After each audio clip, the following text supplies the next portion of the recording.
Você sabe o que é arcabouço fiscal e no que isso causa impacto na sua vida? Nesse vídeo eu vou explicar para você o que é o arcabouço fiscal, vou explicar como é que funcionava antes e também quais seriam os possíveis impactos desse arcabouço no seu dia a dia. E se você não me conhece, eu sou o Beto Veiga, sou doutor em economia, autor de 5 livros sobre investimentos e nos últimos 15 anos eu ajudo as pessoas a investir com segurança e rentabilidade. E se você gosta desse conteúdo e não é inscrito no canal, aproveita a oportunidade e inscreva-se. Mas o que é o arcabouço fiscal? Arcabouço fiscal é um nome chique para denominar uma regra fiscal. Aí você vai dizer, pô, fiquei na mesma. O que é a regra fiscal? A regra fiscal é o estabelecimento de normas, de uma regra, sobre os gastos do governo e a arrecadação do governo. Então, como o governo capta os recursos por meio da arrecadação dos tributos e como que ele vai gastar esses recursos.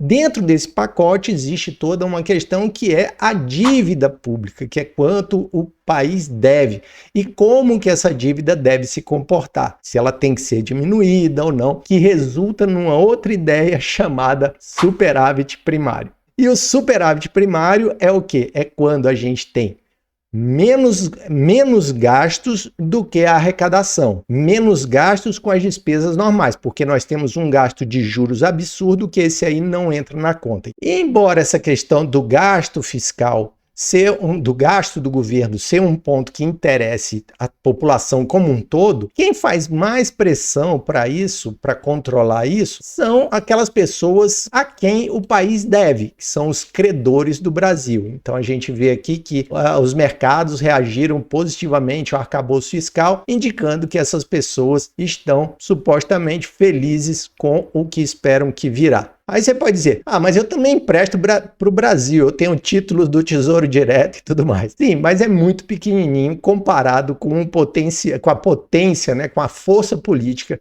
que essas pessoas muito grandes exercem sobre os parlamentares, que são as pessoas que irão decidir em nosso nome, por isso que eles têm o chamado mandato, eles têm uma procuração sobre os parâmetros da regra fiscal. Antes da gente entrar nos detalhes do arcabouço fiscal e dizer qual seria o impacto para você, para a sua vida, né, para a nossa vida, eu vou falar um pouquinho como era antes, né? Antes nós tínhamos uma coisa chamada teto de gastos, que era um limite fixo de até onde poderia ir o governo com os gastos. Era um valor fixo que era corrigido somente pela inflação. E, lógico, inclusive durante a crise de saúde, esse teto, esse limite foi furado algumas vezes para poder dar conta de ajudar a população. Já a ideia dessa nova regra fiscal, desse chamado arcabouço fiscal, é estabelecer que no lugar de um valor fixo para o gasto corrigido apenas pela inflação, o modelo desse novo arcabouço fiscal é relacionar a possibilidade de gasto, ou seja, a quantidade de dinheiro que pode ser gasto, com a arrecadação do ano anterior. Você teria uma relação entre o que arrecadou e o gasto, e isso poderia gerar um crescimento do gasto, inclusive superior à inflação, se fosse o caso. Agora, eu não vou entrar aqui nos detalhes de percentuais e tal, porque isso aí ainda vai ser discutido pelo Congresso. O governo sequer tinha apresentado, quando eu estava gravando esse vídeo, sequer tinha apresentado o projeto de lei ainda. Ainda falta a atuação do Congresso, que pode alterar, pode emendar e pode fazer, né, o que entender dentro lá das negociações políticas que vão envolver esse tema. E aí a gente vai direto tratar de alguns possíveis impactos disso na nossa vida, né? Então, o primeiro é o seguinte: as pessoas que emprestam dinheiro para o país, elas querem uma regra mais rígida, mais dura, para que garanta a elas a possibilidade de receber o dinheiro que elas emprestaram para o governo. Se isso acontece, a história, né, o acordo seria que as taxas de juros poderiam baixar, elas poderiam ficar menores.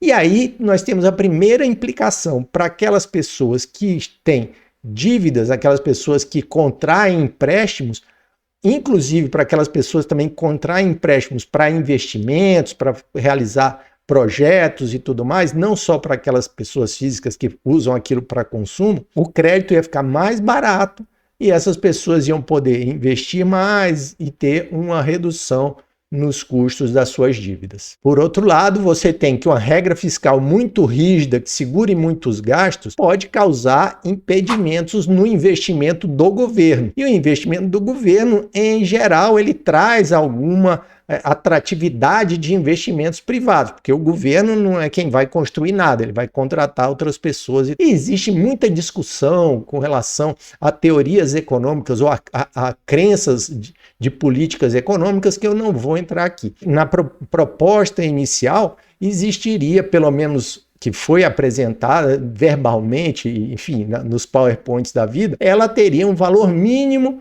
para o investimento, que seria o valor desse ano de 70 bilhões, corrigidos pela inflação. Agora, uma pergunta que se faz é, seria possível que os impostos subissem? Observe que há um grande incentivo para que seja aumentado o volume total de impostos arrecadados. O que se tem dito é que não seriam alteradas alíquotas e nem criados novos impostos. Então, isso aí não iria acontecer. Porém, você tem como gerar situações que aumentem a arrecadação sem fazer nenhuma dessas coisas.